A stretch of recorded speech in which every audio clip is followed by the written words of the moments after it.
తర్వాత పుతిన్ డూపులు ఉన్నారంట, అసలు వచ్చిందే పుతిన్ కాదంట, డూప్ అంట. ఇలాంటి పుకార్లు ఎక్కువ వచ్చాయి. నాకు తెలిసి పుతిన్ డూప్ అయితే వచ్చున్నాడు, పుతిన్ వచ్చుంటాడు, కానీ పుతిన్తో పాటు ఒక 3 డూపు మనుషులు కూడా వచ్చారనేది చెప్తారండి. ఇది యాక్చువల్గా ఎప్పుడు బయటకు వచ్చిందంటే 2017లో ఫ్రాన్స్కి వెళ్ళాడు పుతిన్. అప్పుడే బయటకు వచ్చింది. ఇవంతా ఇంటర్నేషనల్ మీడియా జర్నలిస్టులు చాలామంది అక్కడి నుంచి రాశారు. తర్వాత సౌదీ అరేబియా వెళ్ళాడు, అక్కడి నుంచి వచ్చాయన్నమాట. ఆ మధ్య అమెరికా కూడా వెళ్ళాడు. సో పుతిన్ ఏంటంటే, రష్యాలో మనం అర్థం చేసుకోవాల్సింది ఏంటంటే, ముందు నుంచి కూడా Russia iron curtain policy, Soviet union నుంచి స్టాలిన్, లెనిన్ తర్వాత స్టాలిన్, వీళ్ళందరూ కూడా ఐరన్ కర్టన్ పాలసీ.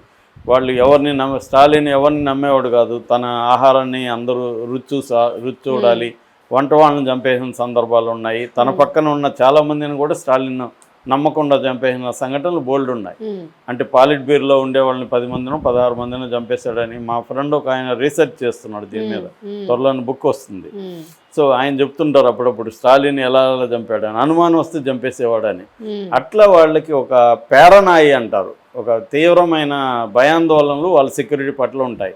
అదే స్థాయిలో పుతిన్ కూడా ఉంటాడు. కాకపోతే ఆబ్జెక్టివ్గా కూడా పుతిన్కి టెన్షన్ ఉంది. ఎందుకంటే ఉక్రెయిన్ యుద్ధం జరుగుతుంది కాబట్టి పుతిన్ ప్రాణాలకు ప్రమాదం ఉంది.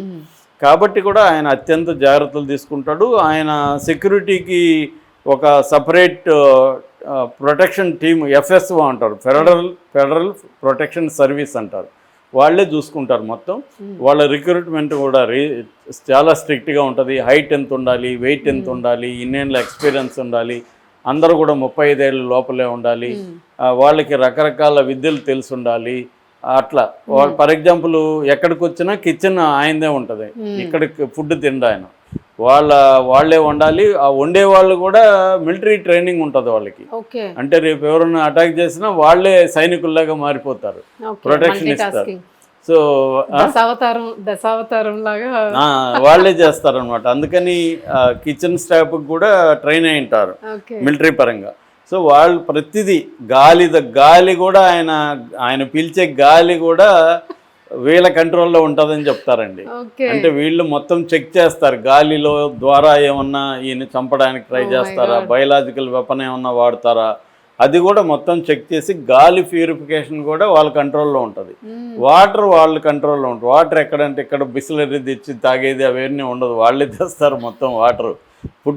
ఫుడ్ ఏమేమి వండాలో కూడా వాళ్ళే తెస్తారు. ఆయనకి కౌంజు పెట్ట గుడ్లు అంటారు, ఫైల్ ఎగ్స్ అని, అవి ఇష్టం అంట. అది మార్నింగ్ అది హైలీ B12 ఇంకేదో ప్రోటీన్స్ అవన్నీ ఉంటాయని, న్యూట్రియంట్స్, అది తింటాడని చెప్తారు. అలాగే ఆయన డైలీ మెనూ అంతా కూడా వాళ్ళే తయారు చేస్తారు.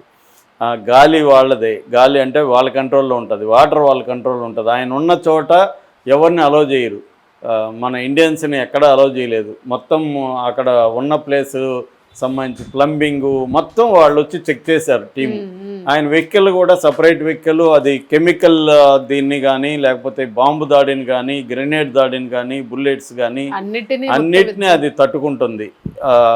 ఐఈడీస్ని కూడా, ఐఈడీసీ అంటే ఇంప్రొవైజ్డ్ ఎక్స్ప్లోజివ్ డివైస్ అని మావోయిస్టులు పెడతారు కదా, అది కూడా దాని మీదకి ప్రభావం చూపదు. అటువంటి ఒక వెహికల్ అనమాట అది కూడా వాళ్ళ తయారు చేసి ఇచ్చినవి.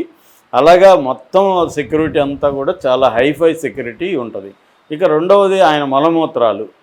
దీన్ని పూప్ సూట్ కేస్ ప్రోటోకాల్ అంటారండి. పూప్ అంటే మలము, మూత్రం ఇవన్నీ కలిపి పూప్ సూట్ కేస్ ప్రోటోకాల్ అని పిలుస్తారు.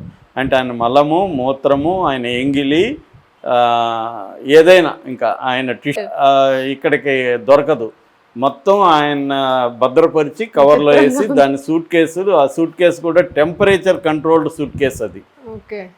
అటువంటి ఒక సూట్ కేసులో దాన్ని భద్రపరిచి తీసుకెళ్ళిపోతారు.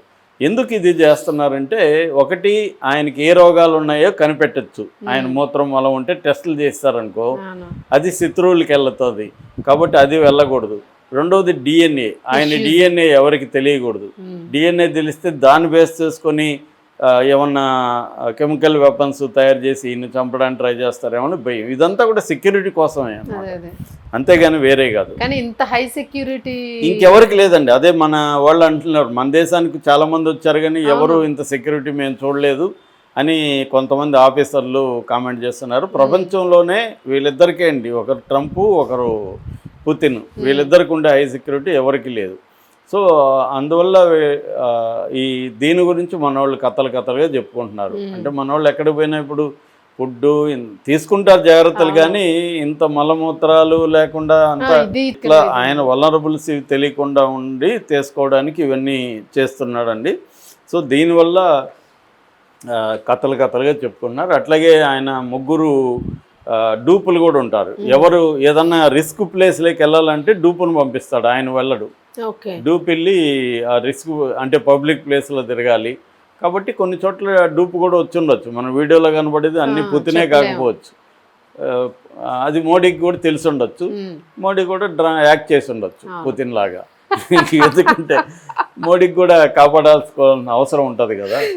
కాబట్టి ఇది ఎప్పటి నుంచో చాలామంది చేశారు ఈ పని. పుతిన్ కూడా డూపుల్ని, కాబట్టి కొన్ని రకాల పబ్లిక్ ప్లేసుల్లో పుతిన్ కనబడితే అది డూప్ కావచ్చు. తమ కంట్రోల్డ్ వాళ్ళ ఎఫ్ఎస్ఓ కంట్రోల్లో ఉన్నది పుతినే కావచ్చు. కాబట్టి రెండు మిక్స్ అయి ఉంటాయి.